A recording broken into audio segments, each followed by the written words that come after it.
복분 가운데서 예수님이 늘 우리와 동행하기를 원합니다. 저는 오늘 이 행복한 안식일에 우리 모든 성도들과 더불어서 언제나 우리 인생에 그리스도 예수께서 개입해 주시기를 원하는 의미에서 언제나 예수라고 하는 말씀으로 한 시간 동안 은혜 나누기를 원합니다. 성경 말씀 마가복음 9장 23절에 있는 말씀을 우리 모든 성도님들과 더불어서 함께 봉독하도록 하겠습니다. 성경 말씀 마가복음 9장 23절은 예수께서 이르시되 할 수 있거든 이 무슨 말이냐, 믿는 자에게는 능히 하지 못할 일이 없느니라 하시니. 오늘 본문의 말씀은 산 아래 평지에서 일어난 사건입니다. 그런데 이 말씀이 기록되기 전 예수님의 행적은 변화산이었습니다. 변화산은 어떤 산이었습니까? 언제나 예수님과 함께 했던 변화산의 세 제자는 예수님의 신성이 인성을 통해서 번쩍이는 하나님의 거룩하신 영광의 이음을 그들의 눈으로 목도하게 되었습니다. 하늘의 영광으로 해처럼 빛나시는 그리스도 예수의 모습을 보고 제자들이 얼마나 놀랐을까요? 하나님의 모습을 보게 된 것입니다. 얼마나 아름다웠을까요? 얼마나 황홀경에 빠졌을까요? 사실은 변화산은 평소에도 제자들이 자주 오르내리던 그저 평범한 산이었습니다. 그런데 성도 여러분, 그 평범한 산이 그리스도 예수께서 함께하게 되었을 때 필설로는 형언할 수 없는 힘이 아름다운 장소로 변화된 것입니다. 우리의 인생이 언제나 예수여야 하는 이유가 여기에 있는 것입니다. 저는 우리 지인들과 더불어서 경기도 이 양수리를 자주 여행을 합니다. 거기에 가면 두물머리가 있습니다. 두물머리는 참 산책하기 좋은 곳입니다. 그런데 우리가 갔을 때는 그저 아름답다라고 생각을 했는데, 한 번은 신학을 함께 공부했던 한 형님 목사님께서 그곳을 다녀와서 사진을 찍어서 보냈는데 그 형님은 작가였습니다. 얼마나 아름다운 장면인지 말입니다. 평범한 우리가 갔을 때는 그저 두물머리였는데 작가가 찍어놓은 두물머리는 두세 배는 아름다워 보였습니다. 바로 이 모습입니다. 얼마나 아름답습니까? 아침에 이 일몰이 떠오르는 사진인데 말입니다. 성도 여러분, 마찬가지로 평범한 변화산이 예수님과 함께 했을 때 참으로 아름다울 수밖에 없었다고 하는 이유인 것입니다. 제자들이 얼마나 좋았으면 그 평범한 산에 말입니다, 예수님이 함께 했을 때 그 놀라운 하나님의 신성이 반짝이는 모습을 보고는 말입니다, 예수님 여기다 초막셋을 짓고 여기에서 영원토록 예수님과 함께 살고 싶습니다. 제자들이 하늘을 사는 경험을 했기 때문인 것입니다. 성도 여러분, 성경에서 산은 언제나 기도의 장소였습니다. 예수님도 산에서 온 밤을 지새우면서 우리의 구원을 위하여 기도하시던 장면을 성경은 자주 우리에게 비춰주십니다. 그날도 말입니다, 시대의 소망 425쪽에 있는 말씀을 보면 제자들은 산을 진동하게 하신 두려운 위험으로 말씀하시는 하나님의 음성을 들었을 때 땅에 쓰러지고 말았다. 산 위에 있을 때 온 산을 진동케 하시는 하나님의 거룩하신 음성을 들었습니다. 성도 여러분, 이것이 바로 우리가 산 위에 거하여야 할 이유가 아니겠습니까? 그런데 예수님께서 마가복음 9장에 있는 말씀을 보면 산 위에만 머물고 싶다라고 했던 제자들에게 이제는 산 아래로 내려갈 때가 되었다라고 기록하고 있습니다. 왜 예수님께서는 제자들에게 산 위에서 산 아래로 평지로 내려가야만 했을까라고 제자들에게 말씀하셨을까요? 시대소망 429페이지에는 온 밤을 산에서 새우고 해가 돋을 무렵 예수와 제자들은 평지로 내려왔다. 영적인 빛이 비춰올 때 그리스도의 종들의 생애는 예수와 함께 산꼭대기에서만 보내어서는 안 된다. 그들에게는 저 아래 평지에서 해야 할 일이 있었다. 사단에게 포로된 영혼들은 그들을 해방시켜줄 믿음의 말씀과 기도를 기다리고 있었다라고 기록하고 있습니다. 사단에게 포로된 영혼들을 구원하기 위하여 제자들은 땅으로 내려와야만 했습니다. 예수님과 제자들이 평지로 내려왔을 때, 산 아래로 내려왔을 때 말입니다. 세 종류의 사람을 만나게 됩니다. 첫 번째 그룹은 서기관들이었습니다. 그들은 진리를 잘 알고 있었습니다. 성경에 능통한 사람들이었습니다. 그럼에도 불구하고 그들은 마치 믿지 않는 사람들처럼 행동하고 있었습니다. 진리를 말살하기 위해서 노력했습니다. 예수님을 방해했습니다. 두 번째 그룹은 군중들이었습니다. 그들은 진리에 대해서는 아무것도 모르고 있었을 뿐만 아니라 세상에 일어나고 있는 일들로 인해서 두려움 가운데 사로잡힌 사람들이었습니다. 그리고 성경은 오늘 세 번째 그룹인 예수님의 9명의 제자들을 우리에게 조명하고 있습니다. 예수님의 9명의 제자들의 모습은 이 시대를 살아가고 있는 우리를 대변하고 있는 것 같습니다. 9명의 제자들에게는 어떤 일이 일어나고 있었을까요? 한 아버지가 말입니다. 말을 못하고 듣지를 못하는 귀신 들린 자기 아들을 예수님의 제자들에게 데리고 왔습니다. 그 자리에 예수 그리스도께서 계셨으면 정말 쉬운 일 아니었겠습니까? 그런데 예수님이 그 자리에 계시지 않는 것입니다. 그래서 제자들은 말입니다. 자신들이 할 수 있는 모든 방법들을 동원해서 그들은 귀신 들린 아이를 치료해 보기로 했습니다. 왜냐하면 그들은 마태복음 6장 13절에 있는 말씀을 보면 이미 그리스도께서 주신 믿음의 능력으로 귀신을 쫓아낸 경험이 있었기 때문에 이번에도 그리스도께서 함께 하시면 말입니다. 충분히 귀신 들린 아이를 고쳐낼 수 있었을 것입니다. 그런데 성경은 그들이 참담한 실패로 돌아가고 말았다고 얘기를 합니다. 할 수 있는 모든 방법을 동원했지만 귀신은 오히려 더 극성스러워졌고 제자들을 조롱했습니다. 마가복음 9장 18절에 있는 말씀을 보면 귀신이 어디서든지 그를 잡으면 거꾸러져 거품을 흘리며 이를 갈며 그리고 파리해지는지라. 성도 여러분, 제자들이 실패한 이유가 무엇일까요? 왜 우리는 마지막 시대를 살아가고 그리스도 예수의 재림을 기다리는 하나님의 백성임에도 불구하고 자주 넘어지고 말까요? 제자들이 실패한 이유를 성경은 이렇게 말했습니다. 제자들이 실패한 이유는 성도 여러분, 예수께서 그들 가운데 계시지 않았기 때문입니다. 우리 가운데 예수님께서 계시지 않으면 우리 인생은 실패할 수밖에 없는 것입니다.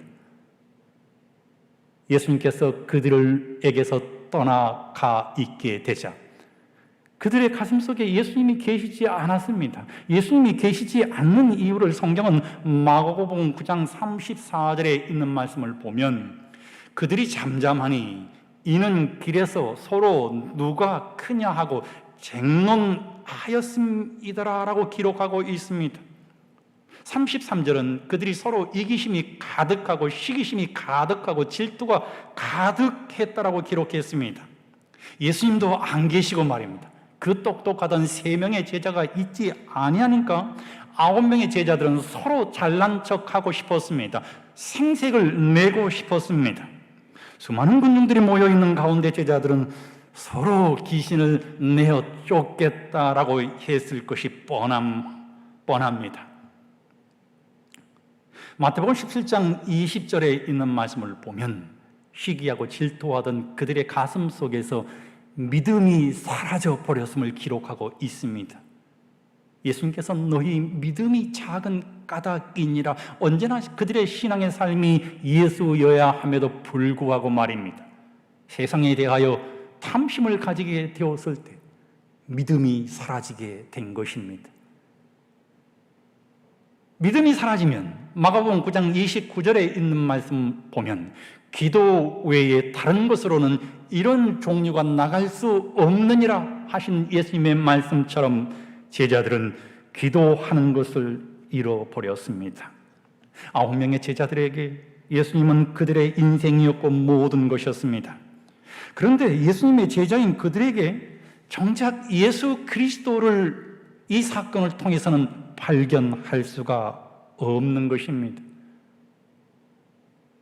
나는 이 교회의 장로이기 때문에, 나는 이 교회를 관리하는 중간 허리의 역할을 감당하는 집사이기 때문에, 나는 이 교회를 부흥시키는 목회자이기 때문에 언제나 내 곁에는 그리스도 예수께서 계신 걸로 착각하며 살아갈 때가 얼마나 많이 있습니까? 제자들처럼 말입니다.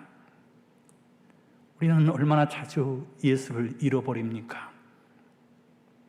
사도 바울은 섰다 하는 자는 넘어질까 조심하라고 했습니다. 그러면서 고린도후서 13장 15절에 너희는 믿음 안에 있는가? 너희 자신을 시험하고 너희 자신을 확증하라고 했습니다. 성도 여러분, 이 시대에는 예수가 절대적으로 필요한 시대입니다. 우리 모든 성도들이 그리스도 예수 안에 충만한 신앙의 삶을 살아감으로 절대로 그리스도 예수를 잃어버리는 경험을 하지 않게 되시기를 주의 이름으로 간절히 축원드립니다. 성경을 보면 예수 없는 신앙으로 실패하여 큰 무리 앞에 조롱당하는 실패한 제자들에게 말입니다. 예수님이 찾아오셨습니다. 산 위에서 예수님이 내려오셨어요. 저는 이 예수님이 참 멋진 예수님이라고 생각합니다. 실패한 인생 앞에 찾아오신 예수님, 여러분도 정말 멋지지 않습니까?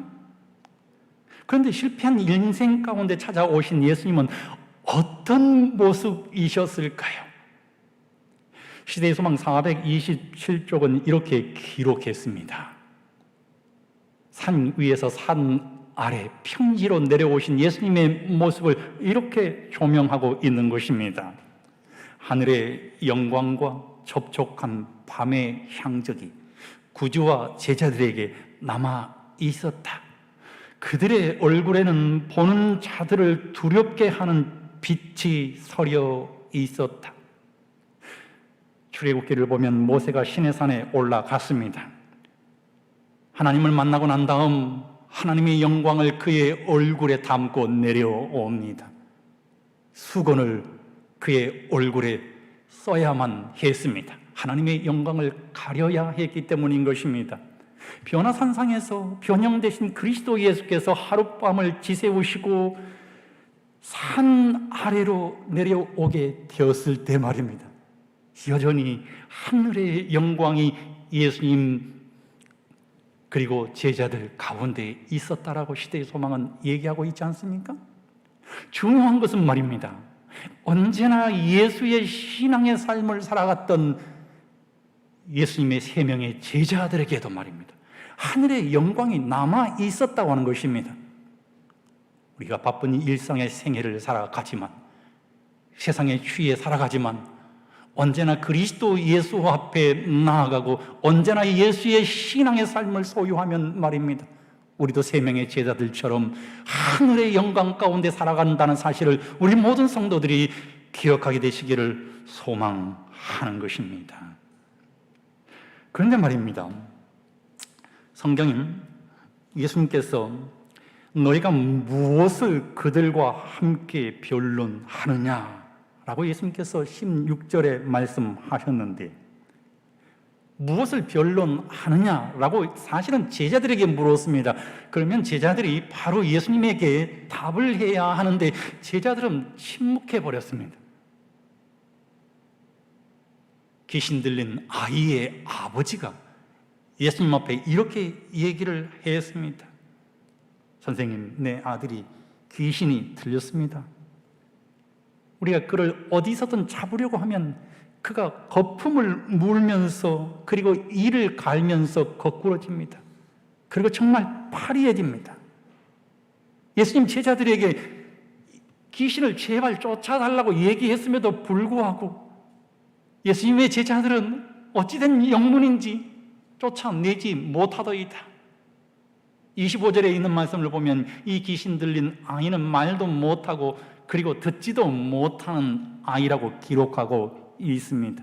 어릴 때부터 이 아이가 귀신이 들렸는데 귀신은 수도 없이 이 아이를 물속에 빠뜨리고 이 아이를 불 속에 던져 넣어서 죽이려고 했습니다. 선생님, 긍휼히 여겨주시면 안 되겠습니까? 불쌍히 여겨주십시오. 그런데 성경은 이 귀신 들린 아이의 아버지의 믿음이 온전한 믿음이 아니었다고 기록하고 있습니다. 왜냐하면 예수님을 칭할 때 주님이라고 부르지 아니하고 선생님이라고 불렀습니다. 뿐만 아니라 22절에 있는 말씀을 보면 선생님, 무엇을 하실 수 있거든 우리를 불쌍히 도우소서. 무엇을 하실 수 있거든. 예수님을 완전히 신뢰하지 못하고 있는 모습을 보여주고 있는 것입니다. 성도 여러분, 그럼에도 불구하고 이 아버지의 믿음을 저는 칭찬하고 싶습니다. 우리의 신앙이 불완전하다 할지라도 말입니다. 우리의 믿음이 온전하지 못하다 할지라도 말입니다. 가장 중요한 것은 내가 그리스도 예수 앞에 있는 것이기 때문인 것입니다. 오늘 우리에게 문제가 있으면 우리는 반드시 예수님에게 나아가야 합니다. 질병의 문제 앞에, 인간관계의 문제 앞에, 학업의 문제 앞에, 진로의 문제 앞에, 신앙의 문제 앞에 우리가 서게 될 때 우리가 할 수 있는 일의 가장 우선은 그리스도 예수 앞에 있는 것입니다. 할 수 있거든 이라는 아버지의 말에 예수님께서 어떻게 대답하셨습니까? 9장 23절은 너무나 중요한 말씀이기 때문에 성도 여러분, 우리 다 함께 큰 음성으로 봉독해 보도록 하겠습니다. 시작. 예수께서 이르시되 할 수 있거든 이 무슨 말이냐? 믿는 자에게는 능히 하지 못할 일이 없느니라 하시니, 문제는 행하는 것에 내 무능력이 아니라 믿지 못하는 내 마음이다. 내가 할 수 있느냐고 물을 것이 내가 믿을 수 있는지를 물으라 라고 예수님께서 말씀하셨습니다. 할 수 있거든 이 무슨 말이냐? 믿는 자들에게는 능히 하지 못할 일이 없느니라 라는 예수 그리스도의 말씀에 이 아버지가 어떤 믿음으로 반응했을까요? 24절은 곧 그 아이의 아버지가 소리를 질러 이르되 내가 믿나이다.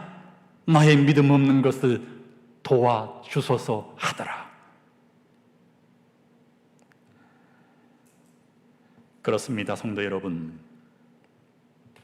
우리 인생의 가장 절박한 문제 앞에 해결책은 무엇이었을까요? 바로 믿음입니다. 시대소망 428페이지에는 할 수 있거든 이 무슨 말이냐? 믿는 자에게는 능치 못할 일이 없느니라고 예수께서 대답하셨다. 그리스도에게 능력이 부족한 것은 아니었다. 아들이 낳는 것은 아버지의 믿음에 달린 것이다. 아버지는 눈물을 쏟으면서 자신의 연약함을 깨닫고 그리스도의 자비에 전적으로 맡기면서 내가 믿나이다. 나의 믿음 없는 것을 도와주소서.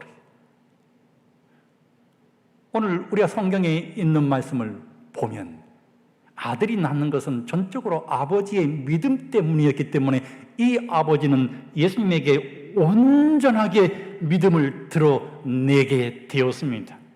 예수님이 자신의 인생의 주인이 된 것입니다. 언제나 예수가 된 것입니다. 항상 예수가 된 것입니다. 영원히 예수가 된 것입니다. 이 아버지에게 오직 예수가 되었을 때 성도 여러분, 예수님께서 어떤 은혜를 주셨을까요? 성경은 마태복음 9장 25절로 27절에 이렇게 기록을 했습니다. 예수님 주위로 수많은 무리가 몰려들었습니다. 예수님께서 그 더러운 귀신을 꾸짖었습니다. 말도 못하고 못 듣는 귀신아, 내가 내게 말한다. 아이에서 나오라. 그리고 다시는 들어가지 말라 그랬습니다. 그런데 이 귀신이 얼마나 극성스러웠는지, 얼마나 강했는지 말입니다. 엄청나게 반항한 흔적을 우리는 26절에서 찾아볼 수가 있는데, 성경은 그 아이가 죽은 것 같이 되어 많은 사람이 말하기를 죽었다 하니라고 기록했습니다. 그런데 27절에 있는 말씀을 통해서 저는 또다시 감동을 합니다. 예수님께서 손 내미시는 사랑을 보여주신 것입니다. 그 아이의 문제 앞에 말입니다. 해결해야 할 그 문제 앞에 말입니다. 예수님께서는 손을 내밀어 주셔서, 그 손을 잡아 주셔서 그 아이를 일으켜 세워 주신 것입니다. 성도 여러분, 우리가 어떤 문제 앞에 노출되었다 할지라도 우리의 신앙이 언제나 예수가 되면 예수님은 손 내미시는 사랑으로 우리에게 다가오셔서 내가 가지고 있는 모든 문제를 해결해 주시는 분이라는 사실을 믿게 되시기를 주의 이름으로 축원드립니다.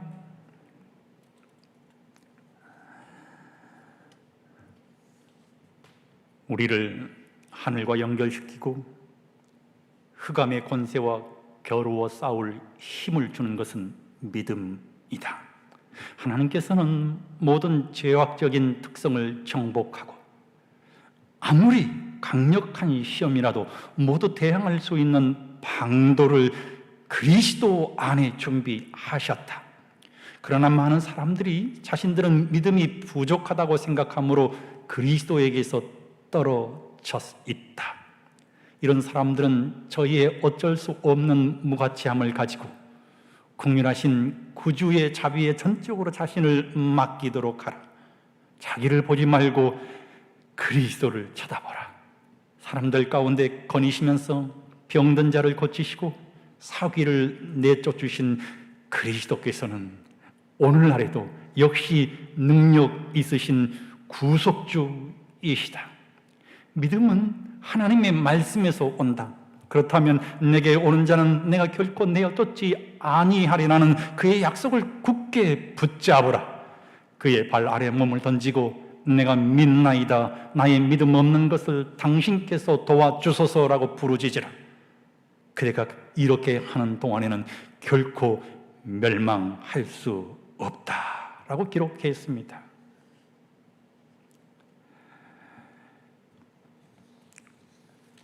성도 여러분, 저와 함께 목회하는 이 형님이 한 블로그를 운영하는데 그 블로그에 이런 내용이 나옵니다. 이 허셸 포드라고 하는 목사님이 쓴 책의 내용을 소개했는데, 위대한 음악가인 맨델스존이 이 프라이부르크에 있는 유명한 오르간을 보러 갔다고 합니다. 아주 오래된 이야기입니다. 그거 관리는 맨델스존이 누군지 모르고 맨델스존에게 절대로 오르간에 손을 대지 못하게 했습니다. 그런데 이 위대한 음악가가 말입니다, 그 오르간을 연주해보고 싶은 것입니다. 그래서 관리인에게 몇 곡만 연주하게 해달라고 졸랐습니다. 관리인이 그 부탁을 들어주었습니다. 그런데 맨델스존은 앉아서 그 관리인이 지금까지는 한 번도 들어보지 못한 아름다운 곡을 연주해 가는 멘델스존을 바라보았습니다. 얼마나 아름답게 연주하든지 말입니다.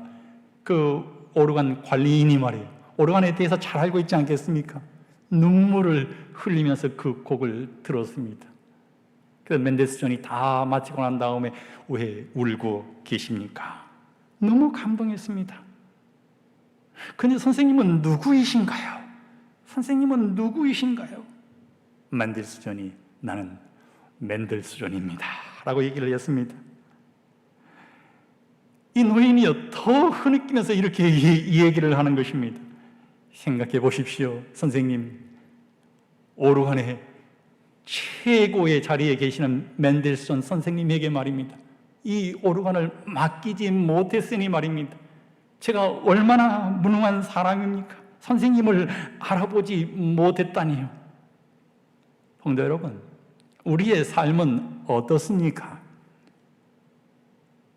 저는 오늘 이 귀신 들린 아이의 아버지의 믿음처럼 말입니다, 예수님께서는 우리에게 모든 것을 다 해놓고 기다리고 계시고 그리고 우리 앞에 서 계시겠다고 말씀하셨으니 말입니다, 우리 인생을 그리스도께서 연주하실 수 있도록 내어주시지 않겠습니까? 성경을 보면 예수님이 사람들로부터 떠나서 한 집으로 들어가셨는데 제자들이 예수님에게 조용히 물었습니다. 예수님, 왜 우리가 전에는 귀신을 쫓아냈는데 왜 우리가 그 귀신을 쫓아내지 못했을까요? 성도 여러분, 사실 예수님은 제자들에게 예수님의 십자가와 예수님의 죽음과 그리고 예수의 부활을 이야기하셨습니다. 수도 없이 설명했습니다. 그런데 제자들은 예수님은 왕이 되실 분이다라고 생각했습니다.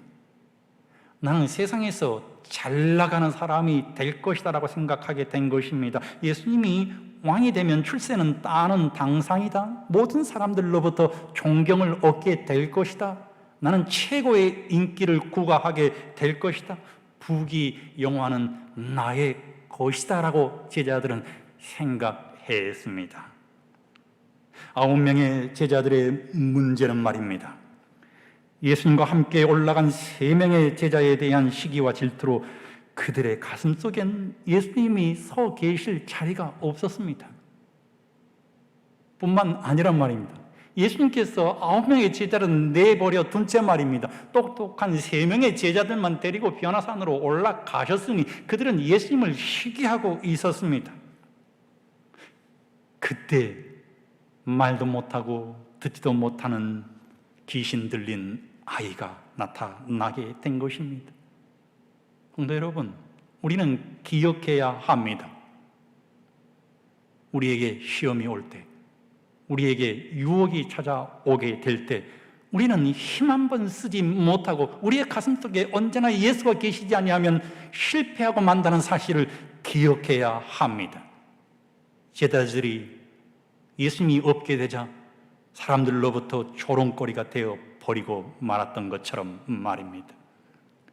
오늘 우리는 재림 성도로서 언제나 예수로 살아가야 하는데 제자들처럼 세상에 대한 육신의 정욕과 안목의 정욕과 이생의 자랑에 사로잡혀 살아간다면 성도 여러분, 우리도 제자들처럼 실패할 수밖에 없을 것입니다.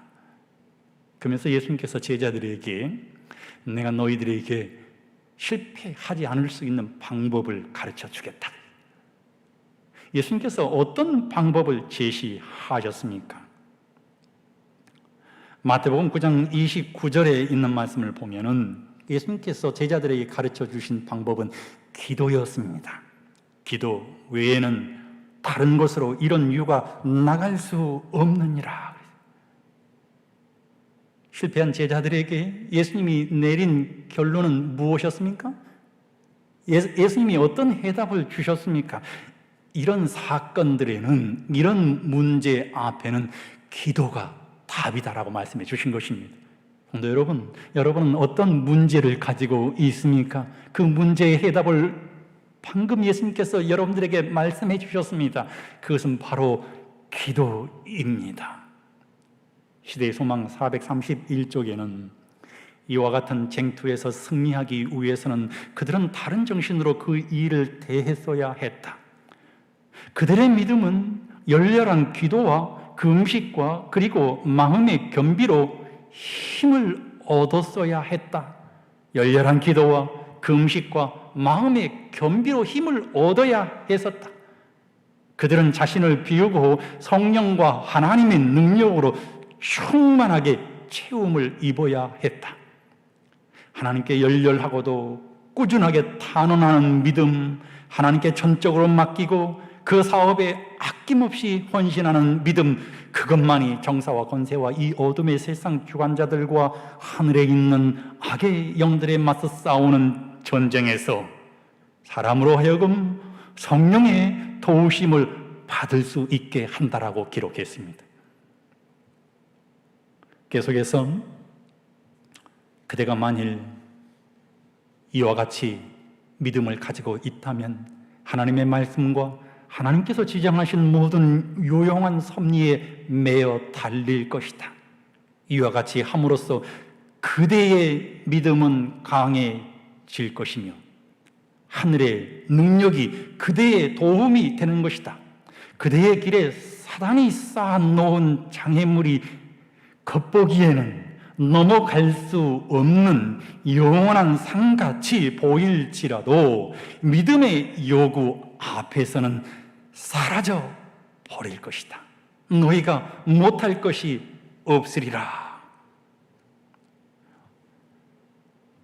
제가 성남에서 목회할 때 한 여집사님의 남편이 한국도로공사 직원이었는데요.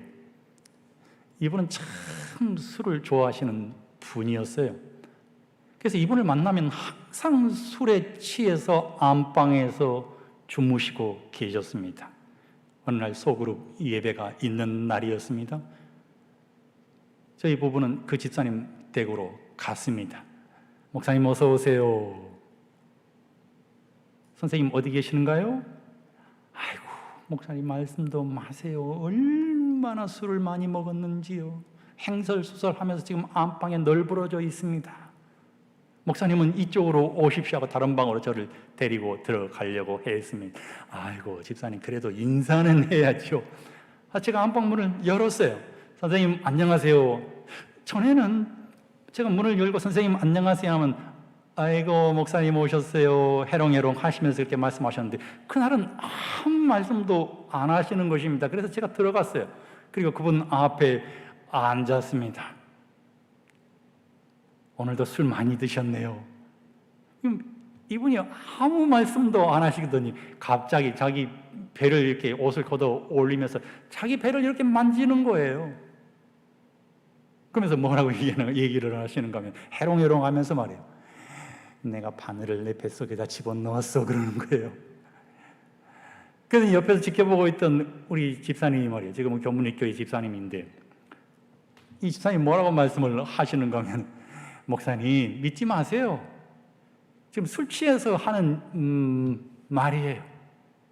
어떻게 바늘이 보이지도 않는데 뱃속에 집어넣었다고 하는가요?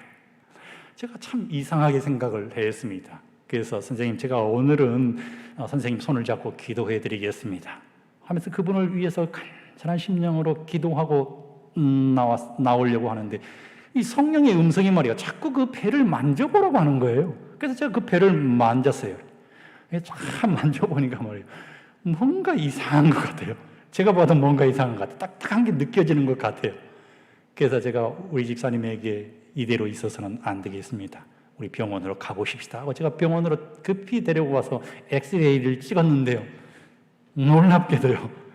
큰 대바늘이요. 그 뱃속에 있는 것을 발견하게 된 것입니다. 제가 의사 선생님을 만났더니요. 참 신기합니다. 뭐가 신기한데요? 혈관을 비켜갔네요. 또 신기합니다. 뭐가 신기한데요? 한 신경을 건드리지 않았네요. 또 신기합니다. 뭐가 신기한데요? 하니까 아이고 조금만 더 들어갔으면 이 바늘이 간을 찔러서 엄청난 출혈이 있어서 수술을 해야 하는데 바로 그 경계에 멈춰섰으니 참 신기한 일입니다. 수술을 통해서 말이에요, 그걸 빼내었어요. 그 제가 매일 갔습니다. 하나님께서 선생님의 목숨을 살려주셨으니 이제 교회에 가십시다. 그분이 뭐라고 얘기했을까요? 아멘 했습니다. 그리고 교회에 와서 침례를 받고 말이에요, 구원을 받았어요. 성도 여러분, 우리 인생의 문제가 해결되어질 수 없을 때 우리가 할 수 있는 일은 무엇이어야 한가 하면 바로 기도여야 합니다.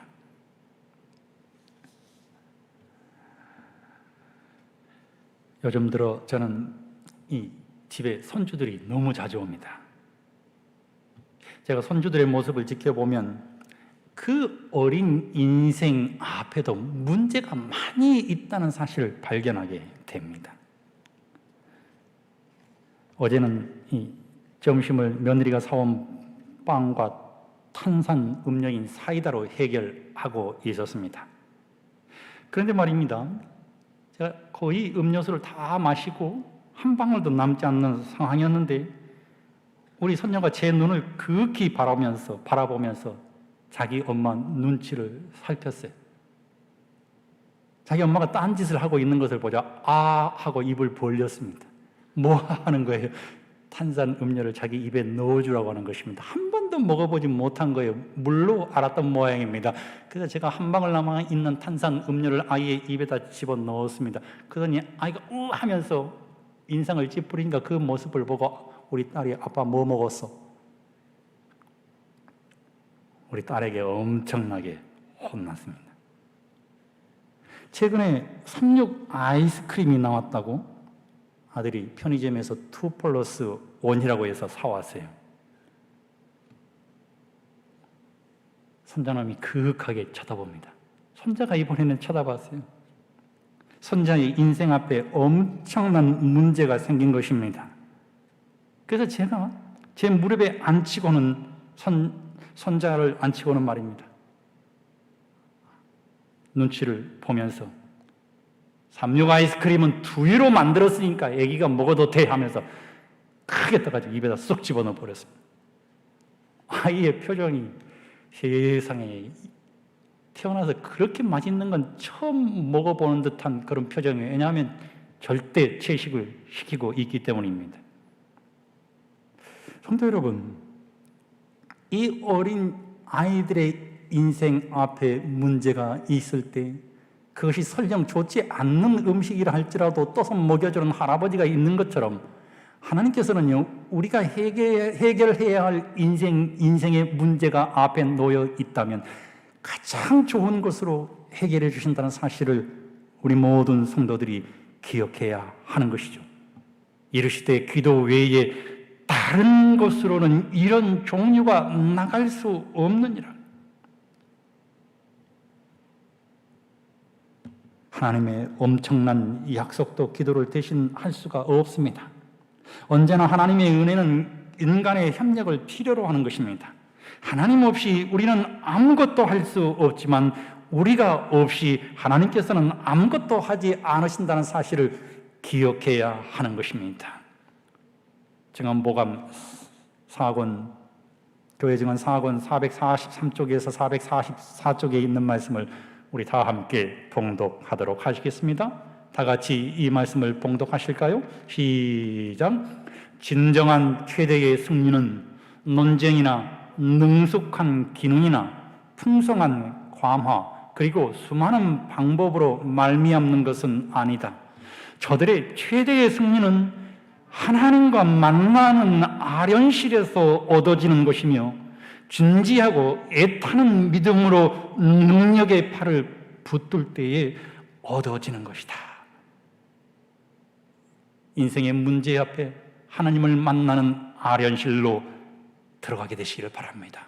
하나님을 굳게 붙잡게 되시기를 주의 이름으로 간절히 소망합니다. 저는 이제 말씀을 마치면서 예수님과 함께 갔던 3명의 제자들이 하룻밤이 지나고 산 아래로 내려왔음에도 불구하고 여전히 하나님의 영광이 그들 위에 임하였던 이유를 설명해 드리겠습니다. 그 이유는 언제나 예수이었습니다. 마태복음 17장 8절은 오직 예수 외에는 보이지 아니하더라. 마가복음 9장 8절은 오직 예수와 자기들 뿐이었더라. 누가복음 9장 35절은 오직 예수만 보이더라.